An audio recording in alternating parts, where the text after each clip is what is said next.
नमस्कार, जी पंजाब हरियाणा हिमाचल देख रहे सभी दर्शकों का हार्दिक स्वागत है। मैं आपके साथ अनुभीर कौर और बुलेटिन का आगाज करेंगे इस वक्त की बड़ी खबर के साथ। वादे पर पूरे करने के लिए जनता की तरफ से 5 साल मिले हैं और अब लोग जवाब चाहते हैं, ये कहना है कांग्रेस सांसद रवनीत सिंह बिट्टू का। और ये सवाल रवनीत सिंह बिट्टू अपनी ही सरकार से कर रहे हैं। बिट्टू का कहना है कि लोग विधायकों, सांसदों और मंत्रियों से सवाल पूछ रहे हैं और यही वजह है कि वो अपना मुख्यमंत्री से सवाल कर रहे हैं। बिट्टू ने कहा कि ना बेदबी, ना गोलीकांड और ना ही नशा खत्म हुआ।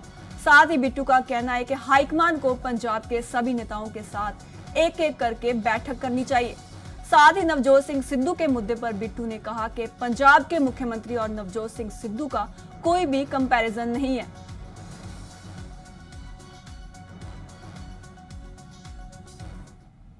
ਤੇ ਹੁਣ ਜਦੋਂ ਆ 5 ਸਾਲ ਦਾ ਟਾਈਮ ਜਿਹੜਾ ਹੁੰਦਾ ਏ ਪੋਲੀਟੀਕਲ ਪਾਰਟੀਆਂ ਨੂੰ, ਮੈਂ ਇਹ ਨਹੀਂ ਕਹਿੰਦਾ ਵੀ ਇਲੈਕਸ਼ਨਾਂ ਕਰਕੇ, ਪਰ ਉਹ 5 ਸਾਲ ਤੁਹਾਨੂੰ ਲੋਕ ਮੈਂਡੇਟ ਦਿੰਦੇ ਆ ਵੀ ਆ 5 ਸਾਲ ਤੁਸੀਂ ਆਹ ਚੀਜ਼ ਕੁਝ ਕਰਨੀਆਂ ਏ। ਜਿਹੜੀਆਂ ਆਪਾਂ ਕਰ ਲੀਆਂ ਉਹ ਲੋਕਾਂ ਨੂੰ ਦੱਸਾਂਗੇ, ਪਰ ਜਿਹੜੀਆਂ ਨਹੀਂ ਕੀਤੀਆਂ ਜੀ, ਸਭ ਤੋਂ ਵੱਡਾ ਇੱਕ ਨਸ਼ੇ ਦਾ ਆਪਾਂ ਮੁੱਦੇ ਤੇ ਇਲੈਕਸ਼ਨ ਆ ਜਿਹੜੀ ਸਭ ਤੋਂ ਵੱਡੀ ਆਪਾਂ ਇਲੈਕਸ਼ਨ ਜਿਹੜੀ ਉਹ ਮੁੱਦੇ ਇੱਕ ਡਰੱਗਸ ਤੇ ਸੀ। ਇੱਕ ਆਪਣਾ ਸਭ ਤੋਂ ਵੱਡਾ ਜਿਹੜਾ ਬੇਅਦਬੀ ਦਾ, ਜਿਵੇਂ ਬਹਿਬਲ ਕਲਾਂ ਬਰਗਾੜੀ ਦਾ, ਉਦੋਂ ਬਾਅਦ ਜਿਹੜੇ ਨੌਜਵਾਨ 2 ਸ਼ਹੀਦ ਹੋਏ, ਉਹ ਇਸ਼ੂ ਸੀ। ਅਸੀਂ ਆਪਣੇ ਸੀਐਮ ਨੂੰ ਇਹ ਵੀ ਨਹੀਂ ਕਹਿ ਸਕਦੇ ਵੀ ਭਾਈ ਸੀਐਮ ਸਾਹਿਬ ਟਾਈਮ ਆ ਗਿਆ, ਤੁਸੀਂ ਸਾਡੇ ਲੀਡਰ ਹੋ, ਪਰ 4.5 ਸਾਲ ਲੋਕਾਂ ਨੇ ਉਡੀਕ ਲਿਆ।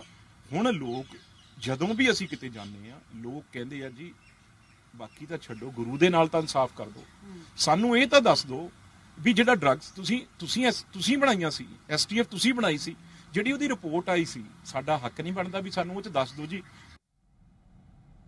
पंजाब के कैबिनेट मंत्री चरणजीत सिंह चन्नी के घर पर दल विधायकों की गुप्त बैठक हुई। बैठक में कांग्रेस विधायक राजकुमार वेरका और जोगिंदर पाल मौजूद रहे। इसके अलावा बैठक में अन्य विधायक भी शामिल रहे। बता दें कि बैठक में बरगाड़ी बेदबी से जुड़े मुद्दे पर भी चर्चा हुई और विधायकों ने बेदबी के दोषियों पर कार्रवाई की भी मांग की है।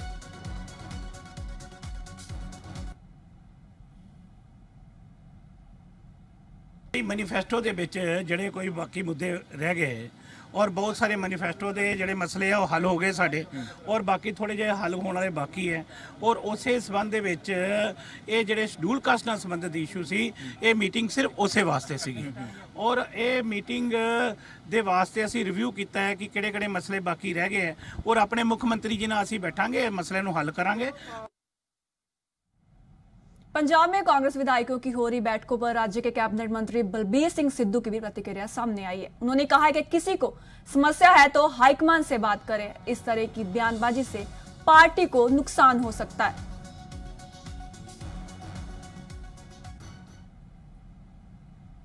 जे किसी बंदे नूं किसी नाल मत भेजने तो वह हाईकमान का प्लेटफॉर्म है, उत्थे बैठे गल कर सकता है। ओपनली इस वेले सानूं सारिआं नूं अपनी जिम्मेवारी समझते हुए पंजाब के लोगों को जान बचाने की सानू बारे गल करनी चाहिए है। ये सियासत गल जो मर्जी कर लेंगे। कोटकपुरा और बहबल कला गोलीकांड को लेकर नवजोत सिंह सिद्धू ने ट्वीट करके लिखा है कि पंजाब के लोग एक आवाज में इंसाफ की मांग कर रहे हैं। पीड़ितों से मुलाकात का हवाला देते हुए नवजोत सिंह सिद्धू ने लिखा कि वो 2018 में अपनी पार्टी के साथियों के साथ अकाली दल की सरकार के दौरान पुलिस की बर्बरता के पीड़ितों रुपिंदर सिंह और जसविंदर सिंह से मिलने गए थे, जो कि आज भी इंसाफ का इंतजार कर रहे हैं।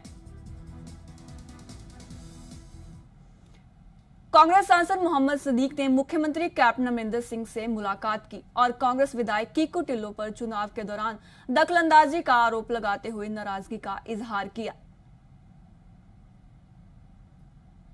उगे गायक ते लोक गायक की हैसियत रखने वाले लोक सभा मैंबर मोहम्मद सदीक भी कांग्रेस तो कोई बहुता खुश नहीं चल रहे। कांग्रेस तो पहला भी बहुते खुश नहीं चल रहे। उन्हों की फहरिस्त बहुत लंबी है। मोहम्मद सदीक साहब ने पूछ लेने। सदीक साहब, नाराजगियां दा ये आलम कित्थों ते किवें शुरू होंदा है? पहला सवाल तो मेरा यही है आप जी नूं, आप जी ने यह सवाल किवें कर दिता भी सदीक कांग्रेस तो खुश नहीं है? वो इस करके कर दिता कि तुसी बार बार किक्की ढिल्लों होरां दी गल करदे हो। किक्की ढिल्लों कांग्रेसी है या अकाली है? किक्की ढिल्लों कांग्रेस नहीं है। किक्की ढिल्लों कांग्रेस नहीं है, कांग्रेस पार्टी नहीं है। किक्की ढिल्लों एक व्यक्ति है जी। हो सकता कांग्रेस का मैंबर होवे वो, लेकिन एक व्यक्ति है, इस करके ये कहना भी कांग्रेस तो ਵਿਅਕਤੀਆਂ ਨਾਲ ਸਮੂਹ ਬਣਦਾ ਤੇ ਵਿਅਕਤੀਆਂ ਨਾਲ ਪਾਰਟੀ ਬਣਦੀ। ਵਿਅਕਤੀਆਂ ਨਾਲ ਬਣਦਾ, ਵਿਅਕਤੀ ਨਾਲ। ਮੈਂ ਕਿੱਕੀ ਢਿੱਲੋਂ ਦੀ ਗੱਲ ਕਰ ਰਿਹਾ। ਕਿੱਕੀ ਢਿੱਲੋਂ ਨੇ ਮੇਰੇ ਹਲਕੇ 'ਚ ਆ ਕੇ ਦਖਲ ਦਿੱਤਾ। ਕਿੱਕੀ ਢਿੱਲੋਂ ਨੇ ਉੱਥੇ ਮਤਲਬ ਧੱਕੇਸ਼ਾਹੀ ਕੀਤੀ ਹੈ। ਕਿੱਕੀ ਢਿੱਲੋਂ ਨੇ ਉੱਥੇ ਆ ਕੇ ਬਿਲਾ ਵਜ੍ਹਾ ਦਖਲਅੰਦਾਜ਼ੀ ਕਰਕੇ ਹੈ ਜੀ ਉਸ ਸਾਰੇ ਕੰਮ ਨੂੰ ਵਿਗਾੜਿਆ। ਕਿਸ ਤਰ੍ਹਾਂ ਕੀ ਧੱਕੇਸ਼ਾਹੀ ਕੀਤੀ? ਧੱਕੇਸ਼ਾਹੀ ਇਹ ਕੀਤੀ ਹੈ ਵੀ ਜਿਨ੍ਹਾਂ ਦੇ ਨਾਲ 3 ਬੰਦੇ ਸੀਗੇ ਉਹਨਾਂ ਨੂੰ ਪ੍ਰਧਾਨ ਬਣਾਤਾ, ਜਿਹਦੇ ਨਾਲ 5 ਬੰਦੇ ਸੀਗੇ ਹੈ ਜੀ ਉਹਨਾਂ ਨੂੰ ਗਲੋਰ ਮਾਰਤਾ। ਉਹ ਪ੍ਰਧਾਨ ਜਿਹੜੇ ਬਣਾਏ ਬੰਦੇ ਕਾਂਗਰਸ ਦੇ ਨਹੀਂ ਹੈਗੇ। ਮੈਂ ਆਪ ਜੀ ਨੂੰ ਬੇਨਤੀ ਕਰਾਂ, ਚਿੱਟੇ ਕੱਪੜੇ ਪਾਉਣ ਦੇ ਨਾਲ, ਚਿੱਟੀ ਪੱਗ ਬੰਨ੍ਹਣ ਦੇ ਨਾਲ ਕੋਈ ਕਾਂਗਰਸੀ ਨਹੀਂ ਬਣਦਾ ਹੁੰਦਾ। ਕਾਂਗਰਸ ਦੀ ਇੱਕ ਨੀਤੀ ਹੈ, ਕਾਂਗਰਸ ਦਾ ਇੱਕ ਸੰਵਿਧਾਨ ਹੈ। ਜਿਹੜਾ ਬੰਦਾ ਉਸ ਤੇ ਚੱਲੇ ਨਾ ਉਹਨੂੰ ਕਾਂਗਰਸੀ ਕਹਿੰਦੇ ਨੇ। ਨਹੀਂ ਨਾਰਾਜ਼ਗੀ ਕਿਉਂ ਆ ਵੀ ਕੋਈ ਬਾਹਰੋਂ ਬੰਦੇ ਆ ਕੇ ਬਣਾ ਦਿੱਤੇ? ਕੋਈ ਨਾਰਾਜ਼ਗੀ ਦਾ ਕੋਈ ਗੱਲ ਤਾਂ ਹੋਊਗੀ ਨਾ। ਮੇਰੀ ਬੇਨਤੀ ਇਹ ਹੈ, ਨਾਰਾਜ਼ਗੀ ਇਸ ਗੱਲ ਦੀ ਹੈ ਵੀ ਜਿੱਧਰ ਬਹੁਤਾਤ ਹੈ, ਜਿੱਧਰ ਬਹੁਤ ਸਮਤੀ ਹੈ, ਉਹ ਕਿਉਂ ਨਹੀਂ ਹੋਣੇ? ਨਾਰਾਜ਼ਗੀ ਇਸ ਗੱਲ ਦੀ ਹੈ। ਤੇ ਜਿਹੜੀਆਂ ਪਿਛਲੇ ਦੌਰ ਦੇ ਵਿੱਚ ਬੈਠਕਾਂ ਹੋਈਆਂ ਨੇ, ਤੁਹਾਨੂੰ ਉਹਦੀ ਜਾਣਕਾਰੀ ਹੈਗੀ ਹੈ ਕਿ ਕਾਂਗਰਸ ਦੇ ਵਿੱਚ ਅੰਦਰ ਕੀ ਪੰਜਾਬ ਕਾਂਗਰਸ 'ਚ ਖਾਨਾ ਜੰਗੀ ਚੱਲ ਰਹੀ ਹੈ? ਜੀ ਨਹੀਂ, ਕਿਉਂਕਿ ਮੈਂ ਕਿਸੇ ਬੈਠਕ ਦੇ ਵਿੱਚ ਗਿਆ ਨਹੀਂ, ਨਾ ਮੈਨੂੰ ਕਦੇ ਕਿਸੇ ਨੇ ਬੁਲਾਇਆ। ਸਦੀਕ ਸਾਹਿਬ, ਤੁਹਾਡੇ ਨਾਲ ਧੱਕਾ ਹੋਇਆ। 1 ਮਿੰਟ ਦੇ ਲਈ ਤੁਹਾਡੀ ਗੱਲ ਨਾਲ ਮੈਂ ਇਤਫਾਕ ਰੱਖ ਕੇ ਇਸ ਨਾਲ ਸਹਿਮਤ ਹੁੰਦਾ। ਤੁਸੀਂ ਜੋ ਇੱਕ ਕਾਂਗਰਸ ਦਾ ਕਲਚਰ ਹੈ, ਤੁਸੀਂ ਪ੍ਰੈਜ਼ੀਡੈਂਟ ਨੂੰ ਜਾਂ ਮੁੱਖ ਮੰਤਰੀ ਨੂੰ ਇਸ ਦੀ ਇਤਲਾਹ ਕੀਤੀ? ਮੈਂ ਇਤਲਾਹ ਕਰਨ ਵਾਸਤੇ ਆਇਆ ਸੀਗਾ, ਮੈਨੂੰ ਭਰਾਵਾਂ ਨੇ ਘੇਰ ਲਿਆ। ਹਾਲੇ ਤੱਕ ਮੈਂ ਅੰਦਰ ਨਹੀਂ ਵੜਿਆ ਹੈਗਾ। ਨਹੀਂ, ਤੁਸੀਂ ਅੰਦਰ ਕੋਈ ਚਿੱਠੀ ਦਾ ਭਜਵਾਈ ਹੋਣੀ ਵੀ, ਮੇਰੀ ਗੱਲ ਸੁਣੋ ਨਹੀਂ, ਹਾਲੇ ਸੁਣੀ ਨਹੀਂ, ਮੈਂ ਆਪ ਜਾਣਾ ਹੁੰਦਾ, ਮੈਂ ਚਿੱਠੀ ਨਹੀਂ ਭੇਜਦਾ ਹੁੰਦਾ, ਮੈਂ ਜਾ ਕੇ ਸੁਨੇਹਾ ਹੀ ਦਿੰਦਾ ਹੁੰਦਾ, ਮੈਂ ਮਿਲ ਲੈਂਦਾ ਹੁੰਦਾ। ਤੁਹਾਨੂੰ ਉਮੀਦ ਹੈਗੀ ਹੈ ਮੁੱਖ ਮੰਤਰੀ ਸਾਹਿਬ ਤੁਹਾਡੀ ਗੱਲ ਸੁਣਨ? ਦੇਖੋ ਮੇਰੀ ਗੱਲ ਸੁਣੋ, ਅਗਰ ਉਹਨਾਂ ਕੋਲ ਵਕਤ ਹੋਇਆ ਜ਼ਰੂਰ ਸੁਣਨਗੇ, ਅਗਰ ਟਾਈਮ ਹੋਇਆ ਜ਼ਰੂਰ ਸੁਣਨਗੇ, ਅੱਗੇ ਵੀ ਸੁਣਦੇ ਨੇ। ਕੈਮਰਾਮੈਨ अंकुर ਦੇ ਨਾਲ ਨਵਜੋਤ ਸਿੰਘ ਢਾਲੀਵਾਲ, जी मीडिया, चंडीगढ़ ਤੋਂ। पंजाब के मुख्यमंत्री अमरिंदर सिंह ने वित्त विभाग को निर्देश जारी किए कि पटियाला महाराजा भूपेंद्र सिंह पंजाब खेल यूनिवर्सिटी के पहले पड़ाव के निर्माण के लिए मंजूर की गई 60 करोड़ रुपए की राशि तुरंत जारी की जाए।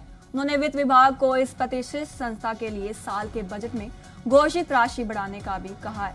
साथ ही सीएम ने यूनिवर्सिटी के लिए अलॉट किए 15 करोड़ रुपए बहुत कम होने की बात कही है।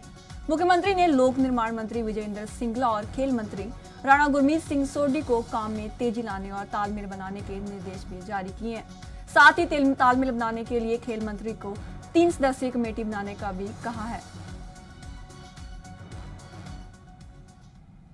और अब बात कोरोना की दूसरी लहर के कहर की। पंजाब में कोरोना का कहर लगातार जारी है। राज्य में एक दिन में कोरोना से सबसे ज्यादा 217 मरीजों ने दम तोड़ा है। वहीं एक दिन में कोरोना के 8,668 नए मरीज सामने आए हैं, जबकि 7,324 मरीज ठीक भी हो गए हैं, जिसके बाद राज्य में कोरोना के सक्रिय मरीजों की संख्या 76,856 हो गई है। वहीं अब तक 10,918 मरीजों की मौत भी हो चुकी है। इसके अलावा पंजाब में अब तक कोरोना से 3,71,000 मरीज ठीक हो चुके हैं।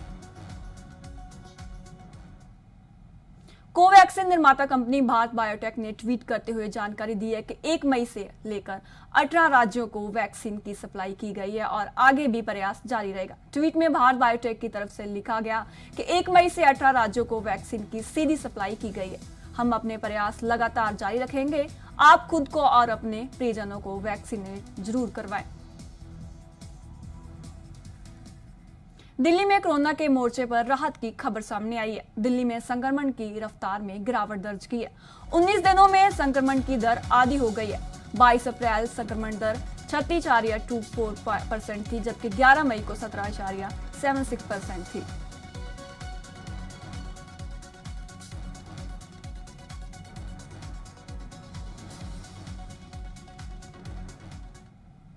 ट्राई सिटी में कोरोना के हालात को लेकर यूटी के प्रशासक वीपी सिंह बदनौर की अगुवाई में वार रूम में अहम बैठक हुई। इस दौरान चंडीगढ़, मोहाली और पंचकुला के डीसी की अगुवाई में कमेटी का गठन भी किया गया। ये कमेटी हफ्ते में 2 बार ऑनलाइन बैठक करेगी और लॉकडाउन की पाबंदियां, अस्पताल प्रबंधन, आपूर्ति प्रबंधन और वैक्सीनेशन समेत कोविड से जुड़े तमाम मामलों को लेकर तालमेल बैठाएगी। साथ ही कोरोना के मरीजों के इलाज पर निगरानी रखने के लिए मोहाली, पंचकुला और चंडीगढ़ के स्वास्थ्य निदेशकों को भी इस हफ्ते में 2 बार ऑनलाइन बैठक करने के निर्देश जारी किए गए हैं।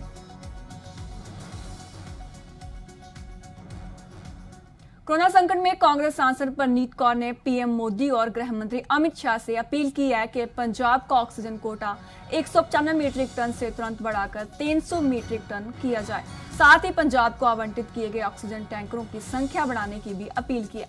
जिससे कि पंजाब अपना ऑक्सीजन का कोटा जल्द से जल्द उठा सके।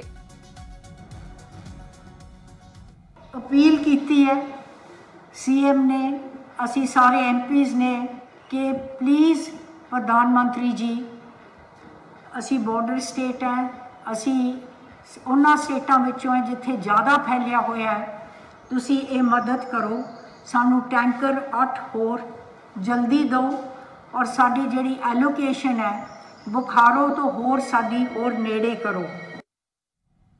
आम आदमी पार्टी के विधायक कुलतार संधवा ने फरीदकोट में खराब पड़े वेंटिलेटर्स का मुद्दा उठाया और कहा है कि पीएम केयर्स फंड से खरीदे गए वेंटिलेटर्स खराब पड़े हैं, जो कि पंजाब सरकार की नाकामी को दिखाता है।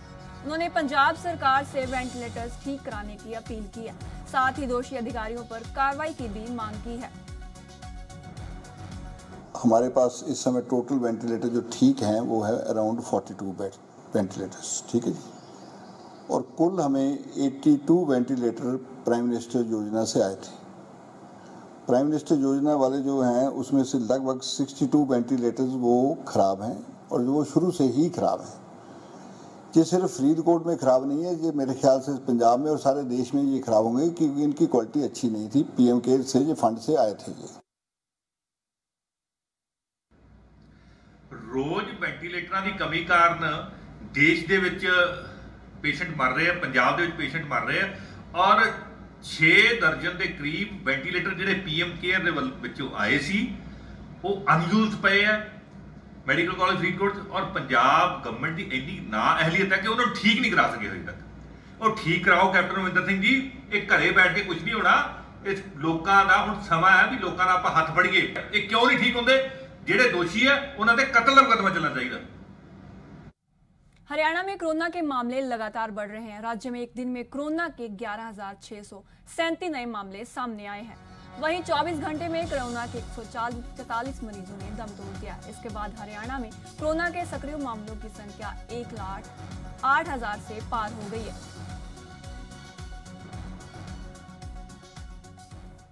करनाल जिला की जेल में बीते 3 दिन से कोरोना के 56 मामले सामने आए हैं, जिसमें कैदी और हवालाती भी शामिल हैं, जबकि कई कैदियों और हवालातियों की रिपोर्ट आना बाकी है। जेल में कोरोना पॉजिटिव मरीजों को अलग बैरक में रखा गया है।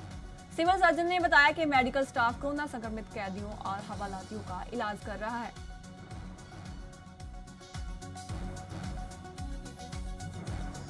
हिमाचल प्रदेश में कोरोना के मामले लगातार बढ़ रहे हैं। राज्य में एक दिन में कोरोना के 4,970 नए मामले सामने आए हैं, तो वहीं एक दिन में कोरोना के 3,098 मरीज ठीक हुए हैं। इसके बाद हिमाचल में कोरोना के सक्रिय मामलों की संख्या 36,232 हो गई है। वहीं अब तक कोरोना से 1,999 मरीजों की मौत हुई है।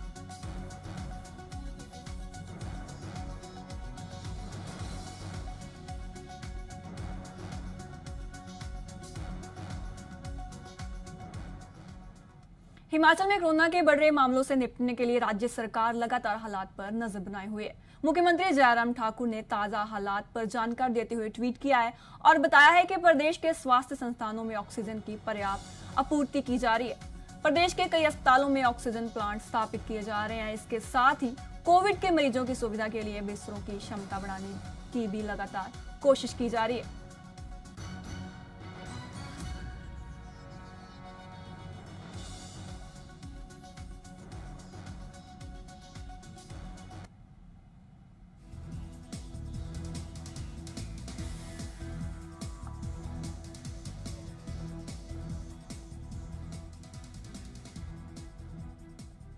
कोरोना काल में कई लोग ऐसे भी हैं जो खुद संक्रमण का शिकार हुए और जब उस दौरान मुश्किलों का सामना करना पड़ा तो उसमें सीख कर कुछ ऐसा किया जिससे दूसरों को वो परेशानी ना झेलनी पड़े। कश्मीर के तारिक अहमद पतलू की कहानी भी कुछ ऐसी ही है। देखिए ये रिपोर्ट।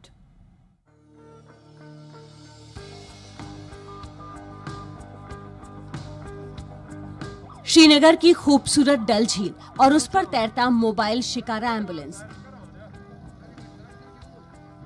कोरोना की लड़ाई में शिकारे को एम्बुलेंस में बदलने का काम किया है तारिक अहमद पटलू ने। तो जरा उन्हीं से जानते हैं कि बोट को एम्बुलेंस में क्यों बदला। पिछले 1 हफ्ते से मैं इसमें लगा हूँ। मैंने क्योंकि अभी जो हालात मैंने देखी है हॉस्पिटलों में क्या है और लोगों के घरों के अंदर कितने पेशेंट्स हैं। तो उसकी वजह से मैंने भी इसमें थोड़ा और इम्प्रूवमेंट करने की सोचा है कि मैं इसको और भी डेवलप करूं। इसके अंदर मैंने stretcher, wheel chair, first aid, oxygen, ये मैं सब इसमें रखा हूं। इंशाल्लाह जैसे ही मुझे कॉल आती है, मुझे कॉल्स आते हैं रोज़, जैसे ही मुझे कॉल आती है मैं जाता हूं, मैं उनको हेल्प करता हूं। डल झील श्रीनगर की पहचान है।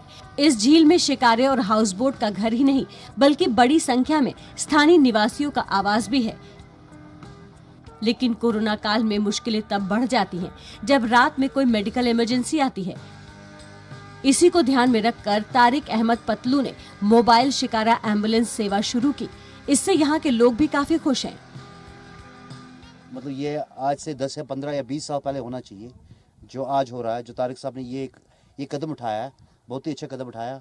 मैं चाहता हूँ कि एक नहीं बल्कि 5-10 हर एक जगह हो जाए, क्योंकि एक तो पूरे एक झील के लिए काफ़ी नहीं है। अगर अंजारा में रात को भी बीमार पड़ेगा, इसको ये हेल्प करेगा, इसको वहाँ डॉक्टर के पास पहुँचाएगा, ये पार तक ले जाएगा, वहाँ से गाड़ी आएगा, फिर उसको अपने गाड़ी में ले जाएगा डॉक्टर के पास, फिर उसको ऊपर वाले बचाने के हाथ में ऊपर वाली के। तारिक खुद भी कुछ महीने पहले कोरोना से संक्रमित हुए थे और तबीयत ज्यादा बिगड़ने की वजह से उन्हें अस्पताल में भर्ती होना पड़ा था। अस्पताल से वापस लौटने पर हर शिकारे वाले ने उनको ले जाने से इनकार कर दिया था। तभी तारिक ने झील में रहने वालों के लिए स्वास्थ्य सेवा के लिए कुछ करने का संकल्प किया। तारिक अहमद ने इस मोबाइल शिकारा एम्बुलेंस सेवा को करीब 2 महीने की कड़ी मेहनत और 12 लाख खर्च करके तैयार किया। तारिक का बनाया हुआ ये बोट एम्बुलेंस डल झील में रहने वाले तकरीबन 8000 से ज्यादा लोगों के लिए मेडिकल इमरजेंसी में काम आएगा। ब्यूरो रिपोर्ट, जी मीडिया। दिल्ली में कोरोना महामारी ने हर किसी को अपनी चपेट में लिया है। कोरोना के संक्रमण से बचना सबके लिए बड़ी चुनौती भी बन गई है, खासकर फ्रंट लाइन वर्कर्स की मुश्किलों से, क्योंकि उनमें सबसे ज्यादा मुश्किलें। यहाँ डॉक्टर दिन रात एक कर कोरोना मरीजों का इलाज कर रहे हैं। वहीं कोरोना के संक्रमण को रोकने के लिए लगे लॉकडाउन को सख्ती से पालन कराने की जिम्मेदारी पुलिस की है। लेकिन दूसरों को बचाने में लगे पुलिस वाले कैसे कोरोना से खुद को बचा रहे हैं, ये जानने की कोशिश की हमारे संवाददाता नीरज गौड़ ने, जो दिल्ली के करोलबाग थाने में जाकर कोरोना काल में पुलिस की ड्यूटी को करीब से देख के आए।